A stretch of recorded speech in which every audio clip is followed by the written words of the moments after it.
Madam मला आहे ना सुसू आली. अरे बाळा, तुला सुसू आली तर जा ना मग तिकडं. भलं भलं मॅडम. हो मॅडम, हे घ्या, तुमच्या शाळेचं आहे ना पत्र आलेलं आहे. अरे तू तू काय पोस्टमनचं काम करून राहिला काय? हा, पण ही सरकारी नोकरी आहे. आणि तू तर लय मोठ्या कलेक्टर आणि IPS होणार होता.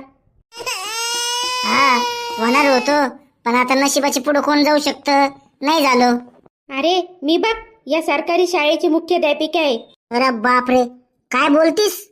हो मॅडमने ना भात शिजला असेल ना तर गॅस बंद करत सांगितलंय. अरे कसला गॅस आणि कसला भात रे? या तर शाळेच्या मुख्याध्यापिका आहे ना? नाही नाही, त्या आहे ना शाळेमध्ये भात शिजवायला येत्या.